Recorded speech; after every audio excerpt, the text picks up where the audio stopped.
Recently, we made a very impressive loss of £163.50. Today, I am determined to make this a profit. Welcome your faces back to episode number 66 of the series Profit or Loss. I buy faulty electronic items from usually eBay, attempt to fix them and sell them for a profit. However, today's episode is a little bit different. I purchased whatever's in this box from a viewer for a total of £158. Let's crack it open and see if we can fix it. It's definitely been packaged very well, so props to the person who sent this to me. It is indeed a faulty PlayStation 5 disc edition, may I add. The fault is that the console doesn't have any power, and recently the no power side of things hasn't been that great for me with PlayStation 5s. Condition wise, it looks in really good condition. Look at it. Absolutely fantastic. Minimal markings on the chassis anywhere. Tiny bit of scratching around the ports on the front. But other than that, it looks really good. Now, I'm just going to verify that we have no power on the console, and then I'll tell you exactly what the viewer has done before sending me the PS5. So let's just get a quick confirmation. Do we get any power? No. Stone cold nothing. The viewer states specifically that it doesn't have any power. I've taken it apart to test the PSU after watching hours of videos. The PSU is fine, then I bottled doing anything else to it. Firstly, a massive shout out to the viewer for reaching out and offering for me to buy this console. I really appreciate it. And secondly, thank you very much for being honest. So based on that, judging by the situation, we should have a warranty sticker that has been taken off, which we do, just up here. Semi taken off, I guess, kind of put back down. This drive looks absolutely fine, all intact, and yeah, this is a fairly clean console so far anyway. Let's take it down a bit further and start inspecting, see what's going on. I suspect potentially a 12 volt short. What's your guess? Right at this point in the video, put down below what you think is going to be the issue. Now, the moment of truth. Was the SSD left in the console? Dun, dun, dun, dun, dun. No, unfortunately not. I can tell by this board already that this is what the 010 board, just by the color of the PCB down here, which is in fact the earliest revision of the PS5. So this is quite old, this console. What I will say is that the person who took this apart has done a great job so far, if I'm completely honest.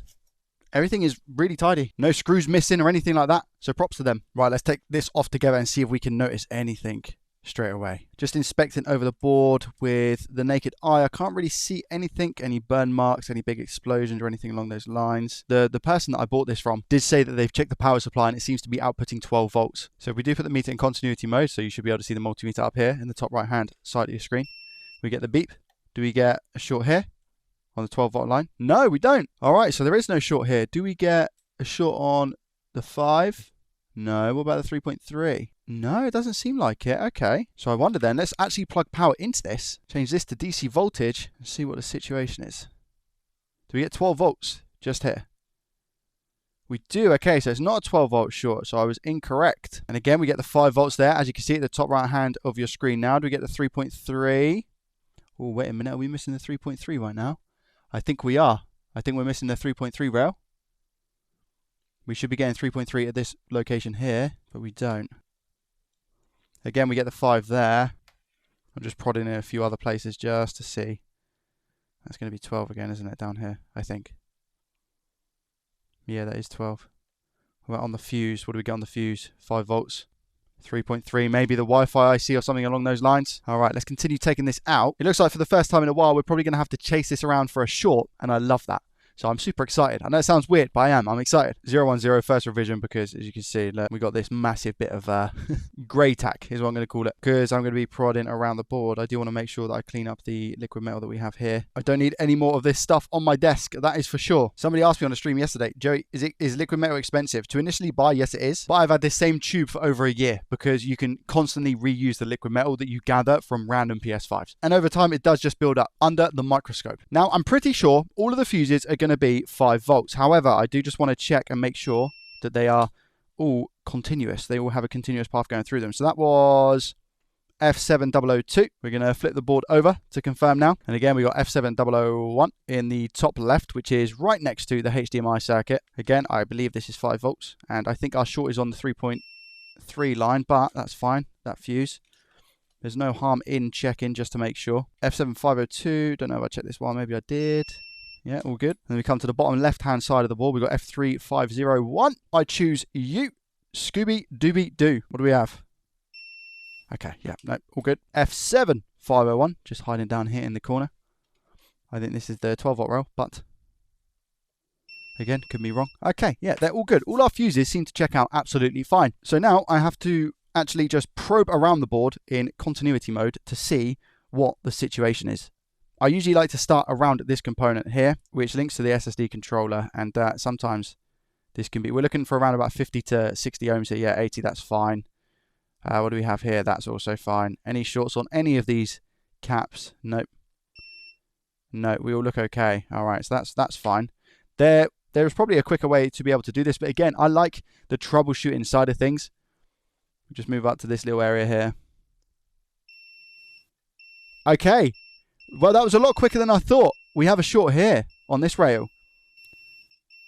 Pretty much dead short the ground. The multimeter's jumping around all sorts. But yeah, if we measure both sides of this cap, we've got 3 ohms there and we've got 3 ohms there. I think if I put my probes together, that's 0.05. I think maybe the leads are just acting up a little bit. There we go. Dead short to ground. Okay, and I'm pretty sure it is this rail, because this path that we have here is ground. As you can see, it goes to like the open part of the board. But this here is not meant to be ground. So again, just to confirm, dead short to ground. I don't know if we're going to have any other shorts around this area. I would like to think not, but 3 opportunities to guess what you think I'm about to do next. That cap is also good. That cap is fine. And yeah, all right. We seem to be okay in and around this area, except for this line here. I can't believe I found that. Luckily, very quickly, by the way. That was complete guesstimate. So what do we have on this line? We've got 2 caps. We've got a coil. A coil doesn't necessarily break unless it breaks physically, where you can see it's taking a lot of damage. My guess is either going to be one of these caps, or we have this cap here as well. If I turn this around to the other side of the board, it does indeed link to this IC here, which in turn does feed into the south bridge. So do we have a faulty south bridge? That is what we need to work out. Or could it be this chip itself? I don't know what line it is. I think it's this. I'm going to say this one. No, it's not this one, is it? No, it's not this one either, is it? No. So where is our short on this side? Just trying to find that path on the back, see where it goes to. Is it there? I don't know if that's, no, that seems to be ground, I think. It's here. So it goes here. So it could also be this little cap as well, because this bit here is ground on this side of the cap. As you can see, again, it opens up to the main board. But this little cap here is not meant to be shorted. This rail is not meant to be shorted. So that's where that goes on the other side of the board. Now, again, it could indeed be this chip, but I don't think I've ever had a PS5 board that's had this chip go faulty. It's either relating to the south bridge. This is the dialogue IC. It's either relating to the south bridge itself or potentially one of these caps. Now, what I'm going to do is I'm going to inject voltage starting at probably around about 0.75 volts just into this coil here. That's probably where I've got the biggest connection, so it makes sense. And then I'm going to pull out the thermal cam and we're going to check to see what lights up like a Christmas tree and get it off / replace it. Now, if I do zoom in here, I'm just trying to see if there are any caps that look a little bit worse for wear. I think the one on the left is maybe a little bit burnt out. I'm going to try and put a guess on it before we remove it. I'm going to say this one. I have no idea, but what I'm talking about is there is a little bit of discoloration over this side of the cap on the left, if you can just about see over here.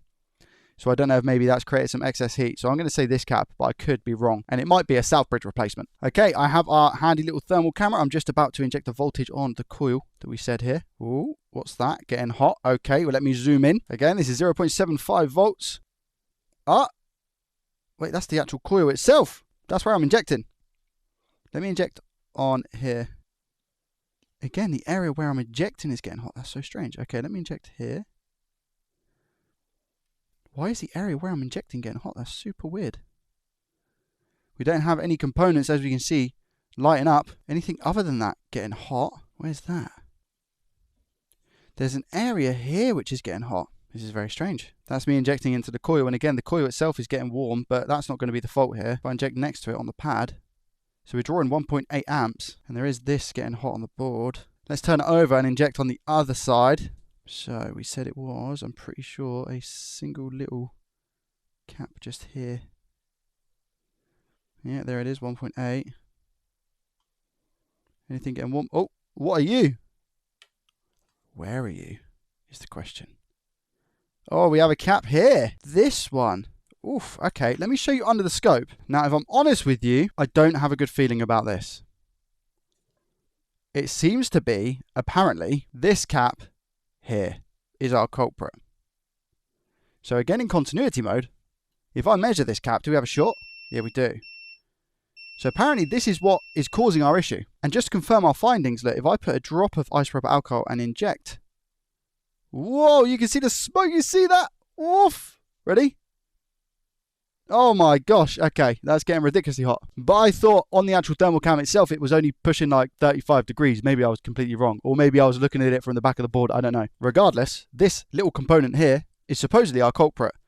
Now, I've worked in these sort of areas before, and the area that this is, just for comparison's sake, is right here next to the APU. So you can obviously understand why I'm a little bit, I'd say paranoid, to say the least. So we're going to go 480 degrees Celsius here with an airflow speed of 99%. Full whack, just get it off the board.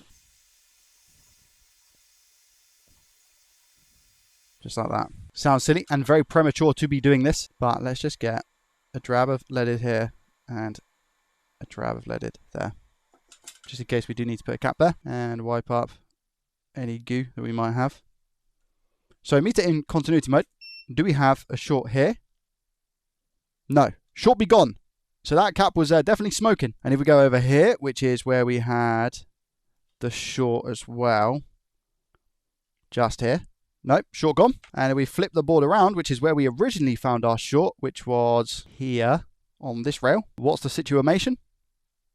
No short. Okay, so our short has actually gone. I love fixes like this, if this is a fix, by the way, because I could be completely wrong. We could go to power on, we have a beep on, beep off, like we just don't know. So let's replace that cap. I know what you're thinking, Joey, where are you going to get that cap? I'm going to take it from a donor board. Here we go. So again, 480 degrees Celsius, airflow speed 99%. We're just going to drop that cap on there like that. Let it flow into place. And maybe give it the tiniest bit of fluxation to the nation. Way too much.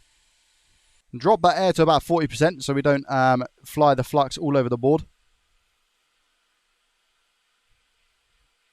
Just make sure that sits nicely. There it goes. Right into its house. Nice little clean just to make sure. Wipe all of that up.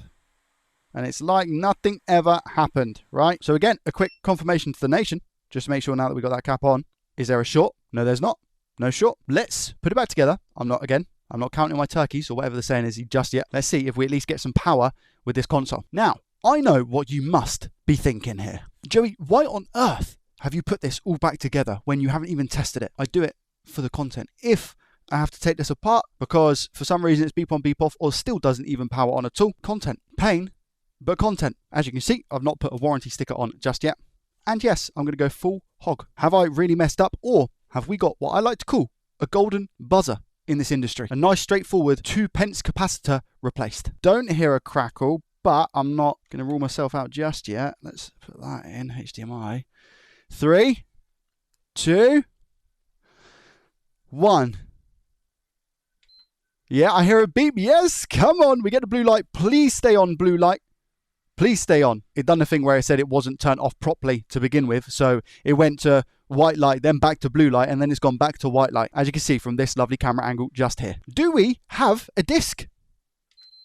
No, unfortunately not. Well, here we are. It works. It displays. I have an image, which is amazing. It's come preloaded with a bunch of games, but it's also installing a disc version. So I know that the disc drive works as well. From what I can tell, the software was actually updated recently, so I won't be able to get any extra money for this particular PS5 console. However, now is the time that we head on over to Sally's spectacular spreadsheet to confirm how much profit we've made in today's video. So cost was £158. Parts, I didn't use any parts, just that small cap that was taken from a donor board. Sell price, I should be able to get £270 for this console, which gives us a total gross profit in today's video of £87.70. Adding that to the total profit, £87.70, puts us back up to £467.50 total profit. Very thankful that the viewer reached out to me to sell me this PS5. Again, they were amazingly honest, so I really appreciate that. If you enjoyed this episode, I'll leave the link to the last one up here. You don't get wins like that very often. I'm very lucky. Maybe you learned something, hopefully. Thanks for watching. Have a good rest of your week, and I will see you in the next one.